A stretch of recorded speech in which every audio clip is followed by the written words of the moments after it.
وَأَمَّا الَّذِينَ سُعِدُوا فَفِي الْجَنَّةِ خَالِدِينَ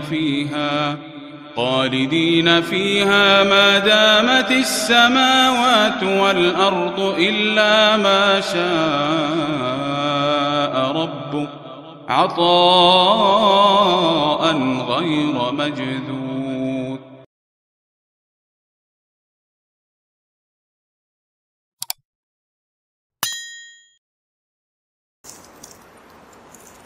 بسم اللہ الرحمن الرحیم نحمدہ ونصلی علی رسولہ الکریم اما بعد. محترم دوستوں اور بزرگوں،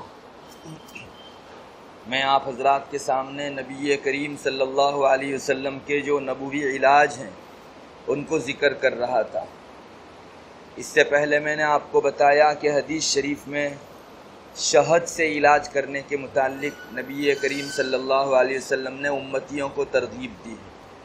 اسی طرح مہندی سے علاج کرنے کے متعلق بھی آپ نے ترغیب دی ہے. اسی طرح کلونجی سے علاج کرنے کے بارے میں بھی ترغیب آئی ہے. ایک اور علاج نبوی ہے جس کو حجامہ کہتے ہیں. ہمارے یہاں بھی اب تو یہ علاج بہت مشہور ہو گیا ہے، اس لیے حجامے ہی کے نام سے ہم لوگ اس کو جانتے ہیں، سمجھتے ہیں. اردو میں اس کو پچنا لگوانا کہتے ہیں. عربی کے اندر بھی اس کو حجامہ ہی کہا جاتا ہے. حجامہ کی تھیوری کچھ اس طرح سے ہوتی ہے کہ انسان کے بدن کے اندر جو فاسد اور بگڑا ہوا خون رہتا ہے اس خون کو خاص جگہ نشتر مار کر نکال دیا جاتا ہے.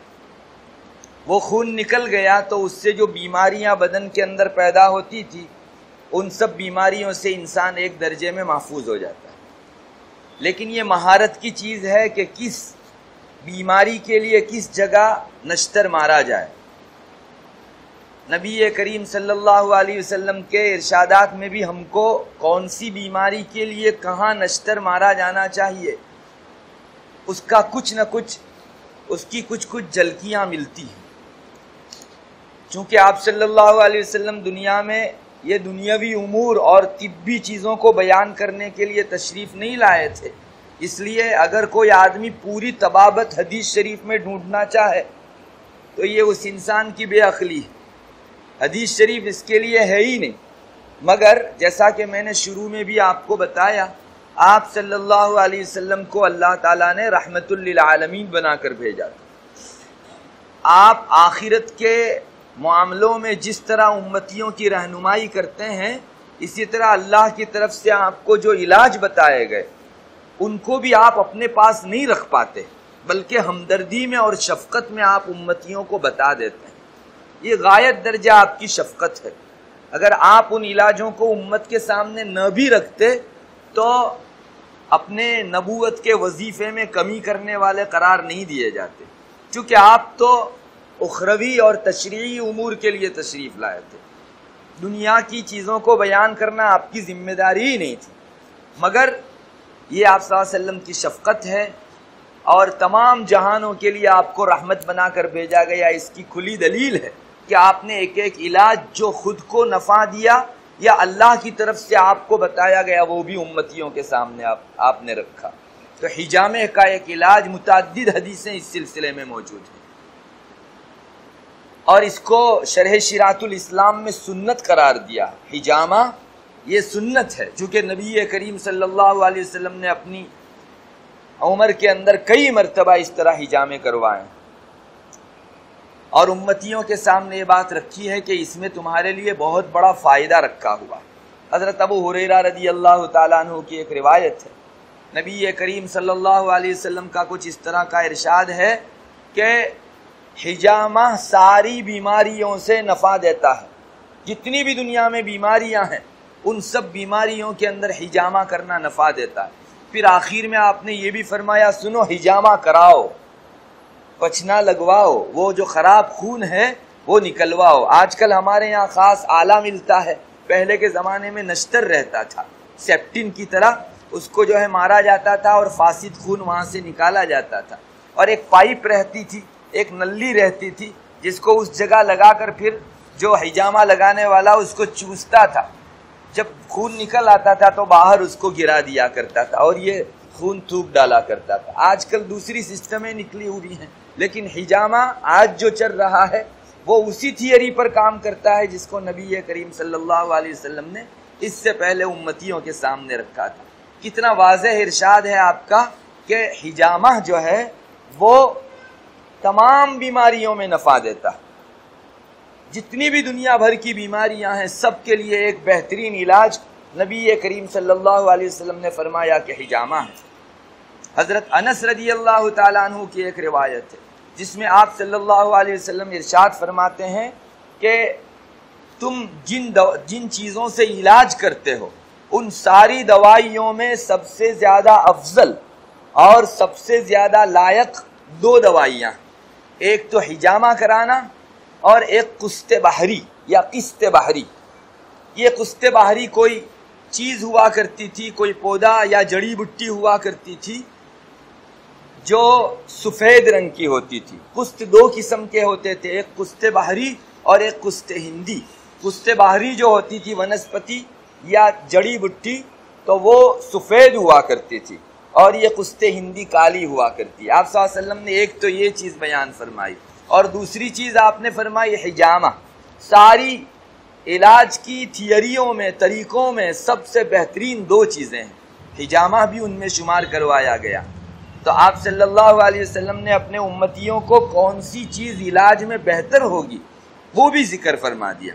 حضرت عبداللہ ابن عباس رضی اللہ تعالیٰ عنہما کی ایک حدیث میں اس سے پہلے آپ کو سنا کر آیا، جس میں آپ صلی اللہ علیہ وسلم فرماتے ہیں کہ علاج 3 چیزوں میں ہے، شفا 3 چیزوں میں اللہ نے رکھی ہے. ایک تو پچھنا لگانے کے لیے مارا جانے والا نشتر، اس میں اللہ نے شفا رکھی ہے. دوسرے نمبر کے اوپر شہد کا گھونٹ، شہد کا قطرہ منہ میں ڈالنا، شربت عسل.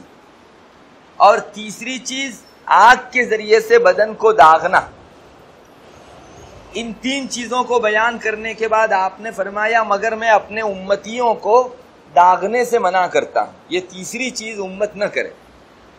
تو ان میں سب سے پہلی چیز جس میں آپ نے شفا بیان فرمائی وہ حجامہ لگوانا ہی ہے. اور شرطۃ محجمین کا مطلب وہی وہ نلی، شرطہ کا عربی میں ترجمہ ہوتا ہے یہاں اردو میں، وہ نلی کہ جس کے ذریعے سے وہ فاسد خون نکالا جاتا ہے. تو وہ اگر کوئی آدمی لگا دے اللہ تعالیٰ اس کو اس میں شفا رکھ دیں گے. جیسے اس سے پہلے شہد کے بارے میں بھی میں آپ کو بتا کر آیا کہ شہد نہار منہ ایک قطرہ چاٹنے کی وجہ سے یا ایک چمچ چاٹنے کی وجہ سے یا اور موقعوں پر چاٹنے کی وجہ سے اس میں شفا رکھی ہوئی ہے.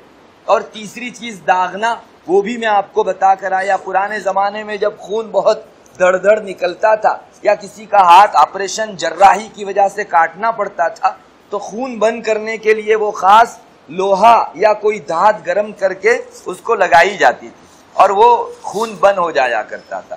تو یہ جو خون بند کرنے کا علاج یا دھات کو گرم کر کے بدن پر لگانے کا علاج صرف خون بند کرنے کے لیے نہیں، اور بھی چیزوں کے اندر استعمال ہوتا تھا. مگر چونکہ اس میں انسان کو تکلیف دینا لازم آتا ہے اور انسان کی قدرت سے زیادہ کبھی کبھی اس میں تکلیف ہو جاتی ہے، تو آپ نے رحمت و مہربانی کی راہ سے منع فرما دیا کہ تیسرے طریقے سے میں منع کرتا ہوں. باقی دونوں چیزوں کے اندر اللہ تبارک و تعالیٰ نے امتیوں کے لیے شفا رکھی ہوئی ہے. بہرحال ان روایتوں اور ارشادوں سے معلوم ہوتا ہے کہ امتیوں کے حق میں آپ نے سب سے نفع بخش اگر کوئی علاج پہچانا ہے اور جانا ہے تو وہ پچھنے کا علاج ہے اور یہی حجامہ کا علاج ہے.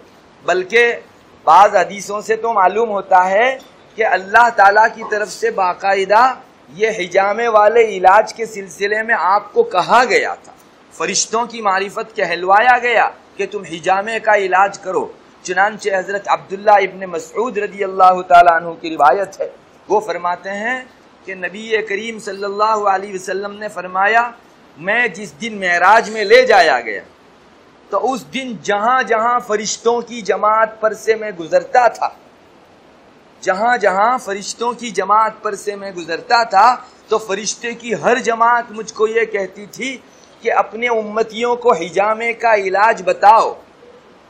اللہ تعالیٰ نے اس میں شفا رکھی ہوئی ہے. اپنے امتیوں کو حکم کرنا کہ وہ حجامے سے علاج کیا کرے. مشکات شریف میں یہ روایت موجود ہے کہ آپ صلی اللہ علیہ وسلم نے یہ فرمایا کہ معراج میں گیا، فرشتوں کی ہر جماعت مجھ کو تقریباً یہ ضرور کہتی تھی کہ اپنے امتیوں کو حکم کرنا کہ وہ حجامے کے ذریعے سے علاج کیا کرے۔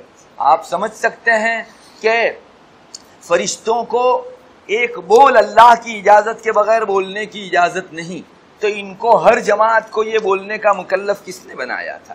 اللہ کے حکم سے یہ فرشتے نبی کریم صلی اللہ علیہ وسلم کو خاص اس معراج کے موقع پر جہاں اہم باتیں ذکر کی گئی کہتے تھے۔ ان میں سے ایک چیز یہ بھی تھی کہ امتیوں کو حکم کرو کہ وہ حجامے کے ذریعے سے علاج کرائے۔ یہی تو وجہ تھی کہ آپ صلی اللہ علیہ وسلم کے پاس خاص بیماریوں کی شکایت لے کر کوئی آتا تو آپ اس کو بعض مرتبہ حجامے کا حکم فرماتے۔ حضرت نبی کریم صلی اللہ علیہ وسلم کی ایک خادمہ تھی سلمہ، ان کی روایت اس سے پہلے میں آپ کو بیان کر کے آیا۔ وہ سلمہ فرماتی ہیں کہ نبی کریم صلی اللہ علیہ وسلم کے پاس آ کر جب بھی کسی نے اپنے سر کے درد کی شکایت کی کہ یا رسول اللہ آج میرا سر درد دے رہا ہے، گرانی ہے سر کے اندر، تو آپ صلی اللہ علیہ وسلم نے اس کو یہی فرمایا احتجم، حجامہ کروا لو سر کا، تو اس سے سر درد فوراً اچھا ہو جاتا ہے۔ اور اسی روایت کا اگلا ٹکڑا یہ بھی ہے کہ کوئی اپنے پاؤں میں تکلیف کی شکایت کرتا تو آپ صلی اللہ علیہ وسلم اس کو مہندی لگانے کا حکم فرماتے تھے۔ تو اس روایت میں بھی وہ آپ کی خادمہ جو ہمیشہ آپ کے پاس رہتی تھی، اس سے زیادہ آپ کے پاس آنے والوں کے ساتھ بات چیت کیا ہوئی اور کون واقف ہو سکتا تھا؟ تو حضرت سلمہ فرماتی ہے کہ جب بھی کسی نے آپ کے سامنے یہ شکایت کی کہ یا رسول اللہ میرا سر درد دیتا ہے، تو آپ صلی اللہ علیہ وسلم اس کو حجامے ہی کا مشورہ دیا کرتے تھے۔ بہرحال امتیوں کے لیے یہ ارشاد کافی ہے اتنا سمجھنے کے لیے کہ اللہ تعالیٰ نے حجامے میں امتیوں کے لیے بہت بڑی شفا رکھی ہے، اور آپ صلی اللہ علیہ وسلم کا اپنی زندگی میں معمول خود بھی رہا، آپ خود بھی حجامہ کروایا کرتے تھے۔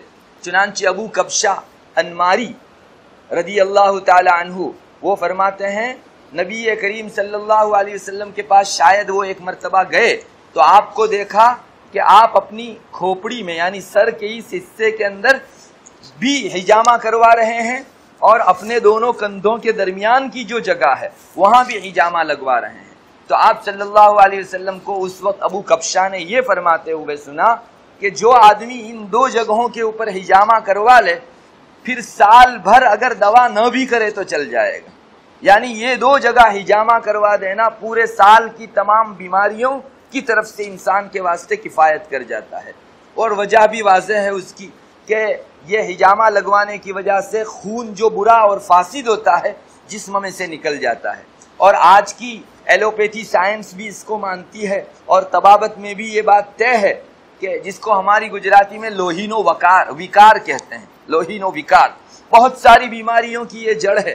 خون اگر بگڑ گیا تو انسان کے بدن کے مختلف شعبوں اور حصوں کے اندر وہ اثر کرتا ہے، الگ الگ جگہوں کے اوپر وہ بیماریاں پیدا کرتا ہے۔ تو اس پس منظر میں آپ صلی اللہ علیہ وسلم کا یہ ارشاد کتنا واضح ہے کہ بس ان دو جگہوں کے اوپر اگر کسی نے حجامہ کرا لیا تو سال بھر کے لیے تمام بیماریوں کی دوا سے یہ آدمی ایک مرتبہ فارغ ہو گیا۔ اب پورے سال دوا نہ بھی کرے انشاءاللہ اس کو ضرورت ہی نہیں پڑے گی اور یہ آدمی بیمار نہیں ہوگا۔ اللہ کرے ان چیزوں کو کم سے کم سنت کی نیت سے ہم لوگ اپنی زندگی میں ایک مرتبہ اپنائیں، اور یقین رکھیں کہ اللہ کے رسول صلی اللہ علیہ وسلم نے جن چیزوں کو علاج فرمایا ہے 100% اس میں ہمارے لیے شفا ہے۔ اگر آج کا کوئی بہت دیندار ریسرچ والا اور جب بھی وہ بولتا ہے صحیح اور تجربے کی روشنی میں بولتا ہے، ایسا کوئی ڈاکٹر کوئی دوا بتا دے اور یہ کہہ دے کہ اگر یہ کر لیا جاوے تو کورونا کہیں قریب نہیں پٹک سکتا، تو ہم کو کتنا یقین آ جاتا ہے۔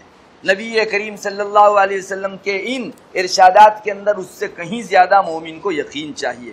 اللہ تبارک و تعالی ہم سب کو ان پر یقین عطا فرماوے، اور جہاں اللہ کے رسول صلی اللہ علیہ وسلم نے ہمارے اخروی کامیابیوں کے لیے بہت ساری ہدایتیں عطا فرما رکھی ہیں، دنیا کے لیے بھی ہماری دنیاوی زندگی خوشحال ہو اس کے لیے بھی آپ نے جو ہدایتیں اور رہنمائی عطا فرمائی ہیں ان پر ہم عمل کرنے والے بنے۔ وآخر دعوانا الحمدللہ۔